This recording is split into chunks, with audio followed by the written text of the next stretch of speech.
Hello student, আমি তোমাদের ma'am. আমি চলে এসেছি পরের চ্যাপ্টার সপ্তম শ্রেণীর কোষে থেকে 1.1 পৃষ্ঠা 4 নিয়ে। আগের দিন আমরা করিয়েছি এই নিচে করিটা, এবার এই চ্যাপ্টারের প্রথম অঙ্ক কী আছে দেখে নাও। সিতারা বেগমের ফলের দোকানে 60টি পেয়ারা ছিল। তিনি মোট পেয়ারার 1/4 অংশ বিক্রি করলেন। তার কাছে আর কতগুলি পেয়ারা পড়ে রইল হিসাব করি। এই ধরনের অঙ্কগুলো আমি তোমাদের কী বলেছি, কোনো অংশ করা মানে গুণ করা আগের চ্যাপ্টারেই করিয়েছি। দেখো অঙ্কটা আমি কীভাবে করেছি দেখে নাও। তাহলে কী বলেছে, সিতারা বেগমের কাছে কটা পেয়ারা ছিল? 60টি। তাহলে লিখে নেব, সিতারা বেগমের পেয়ারা ছিল 60টি। তিনি বিক্রি করলেন কটি? মোট পেয়ারার 1/4 অংশ। তাহলে বিক্রি করেছেন 1/4 অংশ, তাহলে 60টা পেয়ারার 1/4 অংশ তিনি বিক্রি করেছেন। তাহলে উনি বিক্রিত পেয়ারার সংখ্যা কটি? 60 গুণ 1/4, 60টা পেয়ারা 1/4, তাহলে 60 গুণ 1/4, 4 দিয়ে 60কে কাটলে 15। তাহলে মোট পেয়ারা বিক্রি করেছেন 15টি। তাহলে পেয়ারা কতটি পড়ে রইল? 60টা আগে পেয়ারা ছিল, বিক্রি করে দিয়েছেন 15টা, তাহলে 60 থেকে 15 বিয়োগ করলে 45টি। তাহলে পেয়ারা পড়ে রইল 45টি। ধরো আমরা অঙ্কটা দেখো, মা আমাকে 60 টাকার 5/6 অংশ এবং দাদাকে 45 টাকার 7/9 অংশ দিয়েছে। মা কাকে বেশি টাকা দিয়েছে দেখি। তাহলে আমাকে কত দিয়েছে? 60 টাকার 5/6 অংশ, আর দাদাকে দিয়েছে 45 টাকার 7/9 অংশ। তাহলে এই দুটোকে আমরা দেখি, মা আমাকে কত দিয়েছে আর দাদাকে কত দিয়েছে হিসাব করে। তাহলে দেখো, মা আমাকে দিয়েছে 60 টাকার 5/6 অংশ, তাহলে 60 গুণ 5/6, 6 দিয়ে 60কে কাটলে 10, 5 আর 10 গুণ করলে 5 10 50 টাকা। মা দাদাকে কী দিয়েছে? 45 টাকার 7/9 অংশ, তাহলে 45 গুণ 7/9, 9 দিয়ে 45কে কাটলে 5, 5 7 45 টাকা। তাহলে মা আমাকে দিয়েছে 50 টাকা, মা দাদাকে দিয়েছে 35 টাকা। তাহলে মা কাকে বেশি টাকা দিয়েছে? আমাকে। তাহলে উত্তর কী চেয়েছে? মা কাকে বেশি টাকা দিয়েছে। তাহলে উত্তর মা আমাকে বেশি টাকা দিয়েছে। 3 নম্বর অঙ্কটা দেখো কি বলেছে। গণেশবাবু 3 দিনে একটি কাজের যথাক্রমে 3/4 14 অংশ, 4/7 ও 1/21 অংশ শেষ করেছেন। তাহলে গণেশবাবু একটা কাজ করেছেন, প্রথম দিন এত অংশ, তারপর দিন এত অংশ, তারপর দিন এত অংশ কাজ শেষ করেছেন। তিনি 3 দিনে মোট কত অংশ কাজ শেষ করেছেন, আর এখনও কত অংশ কাজ বাকি আছে। যখন এই বাকি অংশ কিছু বলবে, তাহলে আমরা কি ধরে নেব? অঙ্কে ধরে নেব সম্পূর্ণ কাজটা হচ্ছে 1 অংশ, ঠিক আছে। তাহলে কি দেখে নাও, গণেশবাবু 3 দিনে কাজ করেছেন 3/14 অংশ, 4/7 অংশ আর 1/21 অংশ। গণেশবাবু 3 দিনে কাজ করেছেন 3/14 অংশ, প্রথম দিন 3/14 অংশ, তারপর দিন 4/7 আর 1/21। তাহলে আমরা ধরে নিই মোট কাজটা ওনার 1 অংশ, তাহলে ওনার পুরো কাজটা 1 অংশ, তার মধ্যে 3 দিন উনি এইটুকু অংশ কাজ করেছেন। তাহলে আমরা হিসাব করে দেখি এবার 3 দিনে উনি মোট কতটা কাজ করেছেন। তাহলে গণেশবাবু 3 দিনে মোট কাজ করেছেন 3/14 যোগ 4/7 যোগ 1/21 অংশ, তাই তো। তাহলে এবারে 3টেকে যোগ করে দেখি কি হয়। তাহলে 14, 7 আর 21 লসাগু করেছি, 14, 7 আর 21, 3 থেকে 7 দিয়ে যায়, 7 দুগুণে 14, 7 থেকে 7, 3 7 21, 7 গুণ 2 গুণ 3, তাহলে কত এলো? 42। তাহলে লসাগু কত বেরোলো? 42। এবার 14কে 42 দিয়ে ভাগ করলে 3, 3-এর সাথে 3 গুণ করলে 3 গুণ 3, 7কে 42 দিয়ে ভাগ করলে 6 7 42, 6 সাথে 4 গুণ করলে 4 গুণ 6। আবার 21কে 42 দিয়ে ভাগ করলে কত হয়? 2, তাহলে 1 গুণ 2। তাহলে এখানে কত এলো? 3 3কে 9, 4 6 24, আর 1 গুণ 2 2, আর নিচে 42 আছে 42। তাহলে 9 24 আর 2, 9 দুগুণে 11, 24 গুণ করলে 35, তাহলে 35/42 অংশ। এবার আমরা এটাকে 7 দিয়ে কাটাকুটি করি, তাহলে 5 7 35 আর 6 7 42 অংশ। তাহলে 3 দিনে গণেশবাবু মোট কাজ কতটা কাজ করেছেন? এতটা। তাহলে আমরা এবার মোট টোটাল কাজ কত ছিল? 1 অংশ। তাহলে বাকি কাজ কি করে পেয়ে যাব? এই 1 অংশ থেকে এই অংশটা বাদ দিলে আমরা পেয়ে যাব। তাহলে বাকি কাজ 1 বিয়োগ 5/6 অংশ। তাহলে 1 অংশ থেকে 5/6 অংশ 3 দিনের কাজ বিয়োগ করলে আমরা বাকি কাজ পেয়ে যাব। তাহলে এবার 6 লসাগু, এবার 6কে 6 বিয়োগ 5, 6কে 6 দিয়ে ভাগ করলে 1, 5-এর সাথে 1 গুণ করলে 5, 6 বিয়োগ 5 মানে 1, তাহলে 1/6 অংশ। তাহলে তিনি 3 দিনে কাজ করেছেন 5/6 অংশ, আর এখনও কাজ বাকি আছে 1/6 অংশ। বুঝতে পারলে সবাই?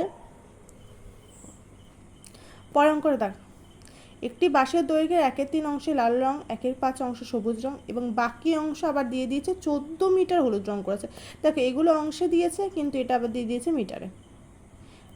তাহলে দুটো আলাদা রকম একক, তাহলে আমাদের সবকটা একই রকমভাবেই করতে হবে। তাহলে বাঁশটা কতটা লম্বা সেটা বলে দেয়নি, তাহলে আমরা কি, যখন কিছু বলে দেবে না তখন আমরা কি ধরে নেব, বাঁশটি লম্বা 1 অংশ, সেই 1 অংশের মধ্যে 1/3 অংশ লাল রং করেছে, 1/5 অংশ সবুজ রং করেছে, তাই তো? তাহলে ধরে নিই বাঁশের দৈর্ঘ্য 1 অংশ, লাল রং করেছে 1/3 অংশ, সবুজ রং করেছে 1/5 অংশ। তাহলে লাল রং ও সবুজ রং মোট করেছে, লাল রং আর সবুজ রং এই দুটো মিলিয়ে কত করেছে, 1/3 যোগ 1/5।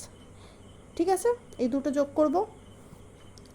তো 3 আর 5 লসাগু 15, 3 দিয়ে 15কে ভাগ করলে 5, তাহলে 5 আর ওপরে 1 গুণ করলে 5কে 5, বা 5 দিয়ে 15কে ভাগ করলে 3, তাহলে ওপরে 3-এর সাথে 1 গুণ করলে 1 গুণ 3, তাহলে 5 যোগ 3 8, তাহলে 8-এর 15 অংশ। তাহলে লাল আর সবুজ রং মোট কতটা করেছে, 8-এর 15 অংশ। বাঁশের দৈর্ঘ্য ছিল 1 অংশ, তাহলে এই 1 অংশ থেকে এটা বাদ দিলে বাকি অংশটা পেয়ে যাব। তাহলে বাকি অংশে হলুদ রং দিয়েছে, তাই তো?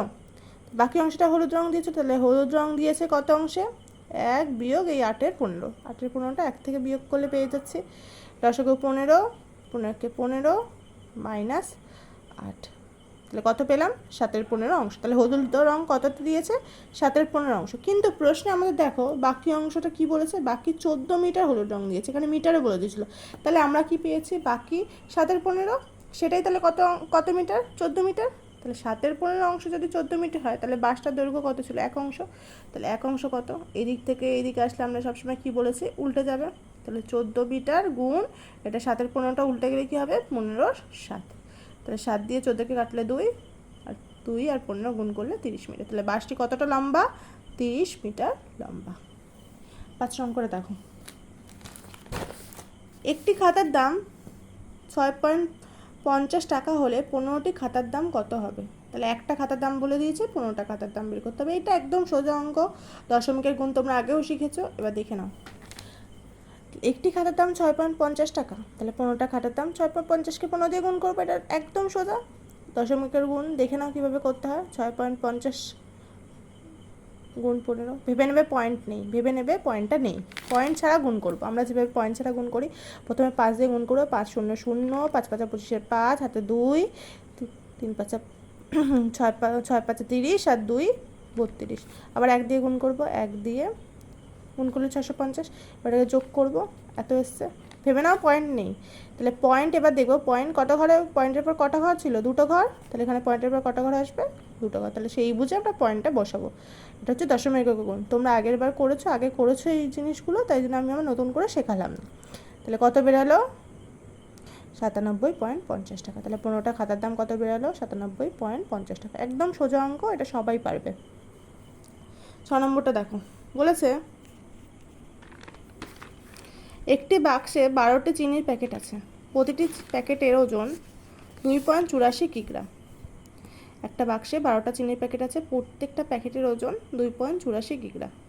বাক্স ও প্যাকেটগুলির মোট ওজন এত। তাহলে বাক্সের মধ্যে 12টা প্যাকেট আছে, প্রত্যেকটা প্যাকেটের ওজন বলে দিয়েছে, আবার বলেছে বাক্স আর প্যাকেটের মোট ওজন কত।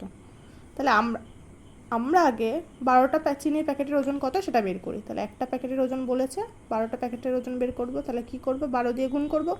তাহলে দেখো প্রতিটি প্যাকেটের ওজন 2.84 কিগ্রা, তাহলে 12টা প্যাকেটের ওজন 12 দিয়ে গুণ করলাম। একই রকমভাবে পয়েন্ট ভাববো না, পয়েন্ট ভাববো নেই, সেরকমভাবে গুণ করলাম। 2 দিয়ে প্রথমে গুণ করে এটা পেলাম, তারপর 1 দিয়ে গুণ করলাম, এটা যোগ করলাম করে, এবার পয়েন্টের পর কটা সংখ্যা আছে, 2টো, তাহলে আমরাও সেই বুঝে পয়েন্টটা সেখানেই বসাবো, পয়েন্টের পর তাহলে 2টো সংখ্যা। তাহলে আমাদের কত বেরালো, 34.80 কিগ্রা। এবার প্রশ্ন কি বলে দিয়েছিল, বাক্স ও প্যাকেটের মোট ওজন 36 কিগ্রা, তাহলে বাক্সের ওজন বের করতে। এবার আমরা 12টা প্যাকেটের ওজন এত পেয়েছি, আবার বলে দিয়েছে বাক্স ও প্যাকেটের মোট ওজন 36 কিগ্রা। বাক্স ও প্যাকেটের মোট ওজন যদি 36 কিগ্রা হয় আর প্যাকেটের ওজন যদি এত হয়, তাহলে আমরা বাক্সের ওজন তো একদম সোজা, কীভাবে পেয়ে যাবো, এটার সাথে এটা বিয়োগ করে দেবো, তাহলে এই বাক্সের ওজন পেয়ে গেলাম। তো তাহলে বাক্সের ওজন 36 বিয়োগ 34.8 কিগ্রা। তাহলে 34.8। 36-এর পর কিছু নেই বলে আমরা দশমিকের বিয়োগটা সহজ করার জন্য পয়েন্ট নিয়ে দুটো শূন্য নিলাম। তাহলে 36.0 আর 34.0, তো কোনো ভ্যালু নেই, তাই আমরা পয়েন্ট যত খুশি শূন্য নিতে পারি পয়েন্টের পরে। তাহলে 8 দিয়ে 0কে 2, হাতে 1, 1 থেকে 9 10, 9, তাহলে 4 1 5, এখানে হাতে 1 রয়েছে, 4 1 5, 5 থেকে 6 বিয়োগ করলে 1। তাহলে বাক্সের ওজন কত বেরালো? 1.92 কিগ্রা। বাক্সের ওজন 1.92। তাহলে বাক্সটির ওজন কত বেরালো? 1.92 কিগ্রা। 7 নম্বর অঙ্কটা দেখো। এক বস্তা চালের পরিমাণ 0.75 অংশের দাম এত টাকা হলে 0.15 অংশের দাম কত? তাহলে এত অংশের দাম বলে দিয়েছে এত টাকা, তাহলে এত অংশের দাম কত বের করতে হবে। এরকম যখন অংশ দেবে তখন আমরা প্রথমে এত অংশটাকে একে নিয়ে যাব, তারপরে 1 থেকে এই অংশটাকে নিয়ে যাব, ঠিক আছে? প্রথমে মিডিলে একে নিয়ে যেতে হবে। তাহলে দেখো, আমরা অঙ্কটাকে ইজি করার জন্য 0.75 অংশটাকে ভগ্নাংশে নিয়ে নিয়েছি, তাহলে আমাদের কাটাকুটি করতে সুবিধা হবে। তাহলে 0.75 অংশ মানে কি? 75 বিয়োগ এই 75 বাই পয়েন্টের জন্য 1 আর নিচে দুটো সংখ্যার জন্য দুটো শূন্য। তাহলে 75 বাই 100। কাটাকুটি করি, 25 দিয়ে যায়, 3 25, 3 3 25 75, 3 আর 3 4 4 25 100। তাহলে 3-এর 4 অংশ। একই রকমভাবে 0.15টাকে 15 বাই 100 করা যায়। তাহলে এটাকেও কাটাকুটি করেছি 5 দিয়ে, 3 5 15 আর 5 দিয়ে কাটলে 20, 3 বাই 20 অংশ, ঠিক আছে? তাহলে কি বলেছিল প্রশ্নে? এই প্রথম 0.75 অংশের দাম, চালের দাম কত? এত টাকা। তাহলে এটার বদলে আমরা লিখতে পারি 3-এর 4 অংশ চালের দাম এত টাকা। তাহলে 1 অংশ চালের দাম কত? তাই তো? তাহলে 1 অংশ চালের দাম কত হবে?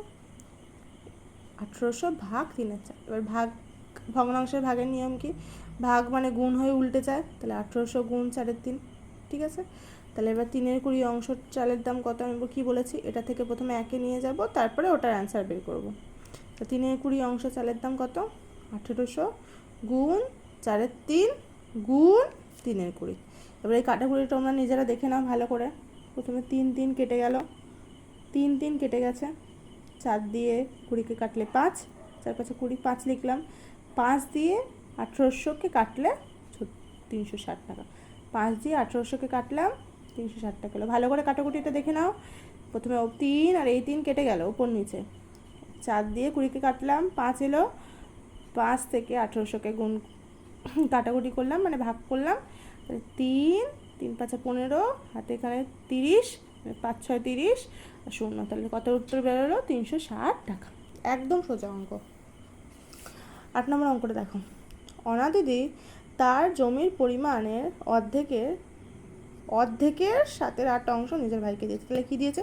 তার মোট যতটা জমি তার অর্ধেকের 7/8 অংশ, তাই তো? এবং বাকি জমি 3 ছেলের মধ্যে সমান ভাগে ভাগ করে। তাহলে তার জমির অর্ধেক যেটা, তার 7/8 অংশ ভাইকে দিয়েছে, তারপর যে বাকি জমিটা পড়ে গেছে সেই জমি 3 জন ছেলেকে ভাগ করে দিয়েছে। তাহলে প্রত্যেক ছেলে কত অংশ জমি পেল এবং তার চিত্রের সাহায্যে দেখো, ঠিক আছে? তাহলে আমরা যখন অনাদিদির জমিটা জানি না কত অংশ, তাহলে আমরা কি করব?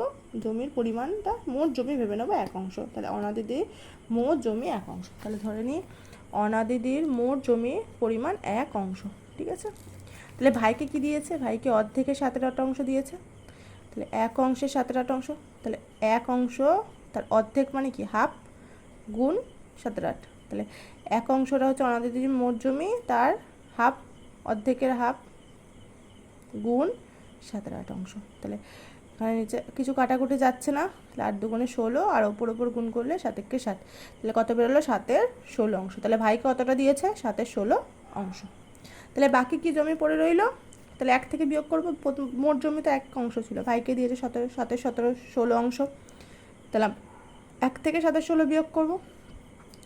তাহলে 1 বিয়োগ 16। এবার এটা আমরা লসাগু করবো। লসাগু 1-এর নিচে কিছু নেই মানে 1 আছে, 16 এলো, 16কে 16 বিয়োগ 7, 9/16 অংশ। তাহলে বাকি কতটা জমি পেলাম? 9/16 অংশ। বুঝতে পারলে? তাহলে এবার কি বলেছে প্রশ্নে? যে বলেছে বাকি জমি 3 ছেলেকে সমান ভাগে ভাগ করে। তাহলে বাকি জমি 3 ছেলেকে ভাগ করেছে, তাহলে বাকি জমি 3 ছেলেকে ভাগ করে দিয়েছে।